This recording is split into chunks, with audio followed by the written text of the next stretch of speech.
السلام عليكم ورحمة الله وبركاته. الحمد لله الذي نحمده ونستعينه ونستغفره ونؤمن به ونتوكل عليه أما بعد. அன்பிற்குரிய அல்லாஹ்வின் நல்லடியார்களே, அன்பு சகோதரர்களே, நாம் தொடர்ச்சியாக பார்த்து வரக்கூடிய துஆக்களினுடைய திக்ருகளினுடைய தொகுப்பில் இன்று நாம் பார்க்க இருக்கின்ற விடயம் என்னவென்றால், இந்த திக்ரை இந்த எண்ணிக்கைகளின் அடிப்படையில் நாம் ஓதினால் அல்லாஹ் ஜல்ல சுப்ஹானஹு வ தஆலா நம்முடைய ரிஸ்கை அல்லாஹ் அதிகரிக்கின்றான், நம்முடைய கடன்களை அல்லாஹ் நிறைவேற்றி தருகின்றான், நம்முடைய அனைத்து காரியங்களையும் அல்லாஹ் சீராக்குகின்றான், கவலைகள் கஷ்டங்கள் அனைத்தையும் அல்லாஹ் நீக்குகின்றான், அதே போன்று தீங்குகளை விட்டும் அல்லாஹ் பாதுகாப்பு தருகின்றான். அப்படிப்பட்ட மிகச்சிறந்த ஒரு துஆவைத்தான் நாம் இன்றைய வீடியோவில் பார்க்க இருக்கின்றோம். அன்பார்ந்தவர்களே, அல்லாஹ்வின் நல்லடியார்களே, அதிகமானோர் நம்முடைய சேனலை சப்ஸ்கிரைப் செய்யாமல் பார்த்து கொண்டிருக்கின்றீர்கள். நீங்கள் சப்ஸ்கிரைப் செய்து லைக் இடுவதன் மூலமாக நமது சேனலில் உள்ள வீடியோக்கள் இன்னும் பல சகோதரர்களுக்கு கொண்டு போய் சேர்க்கப்படும். அவர்கள் அதனை பார்த்து பயனடைந்தால் அதற்குரிய கூலியை அல்லாஹ் உங்களுக்கும் வழங்குவான்.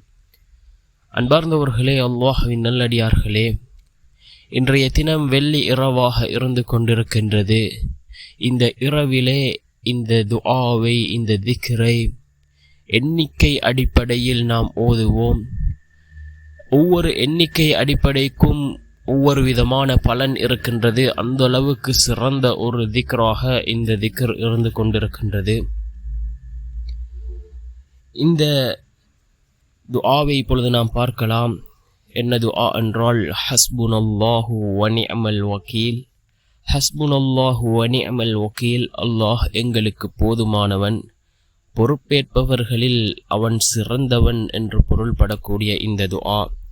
இந்த துஆவை குழப்பங்கள் தீங்குகளை விட்டும் பாதுகாப்பு பெற ஒருவர் 341 தடவை ஓத வேண்டும். அதாவது குழப்பங்களாலும் அதே போன்று தீங்குகளை விட்டும் பாதுகாப்பு பெறக்கூடிய ஒரு மனிதர் இந்த துஆவை 341 தடவை ஓத வேண்டும்.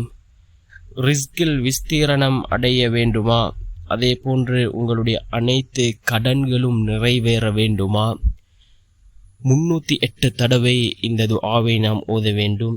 அதே போன்று நம்முடைய ஏதாவது வேலைகள் நிறைவேற வேண்டுமா, அதற்கு 111 தடவைகள் நாம் இந்த திக்ரை ஓத வேண்டும்.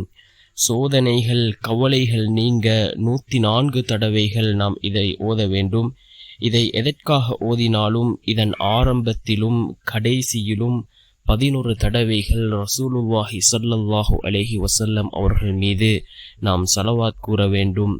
மௌலானா ஷாஹ் அப்ராருல் ஹக் சாஹிப் ரஹிமஹுல்லாஹ் அவர்களுடைய வாழ்க்கையில் இதனை ஓதி வந்திருக்கிறார்கள். அவர்கள் தங்களுடைய கிதாபிலே பதிவு செய்திருக்கிறார்கள். நான் இங்கே கூறிய இந்த காரணங்களுக்காக ஓத விரும்புபவர்கள், நான் எந்த எண்ணிக்கை அளவு கூறினேனோ அந்த எண்ணிக்கை அளவு நீங்கள் உங்களுடைய காரணங்களுக்காக ஓதலாம். அதனை ஓதுவதற்கு ஆரம்பிப்பதற்கு முன் 11 தடவைகள் ரசூலுல்லாஹி ஸல்லல்லாஹு அலைஹி வஸல்லம் அவர்கள் மீது நாம் ஸலவாத் கூற வேண்டும். அதே போன்று அதனை ஓதி முடித்ததன் பின்பும் ரசூலுல்லாஹி ஸல்லல்லாஹு அலைஹி வஸல்லம் அவர்கள் மீது நாம் ஸலவாத் கூற வேண்டும். அந்த அளவுக்கு சிறந்த ஒரு ஔராதாக இது இருந்து கொண்டிருக்கின்றது.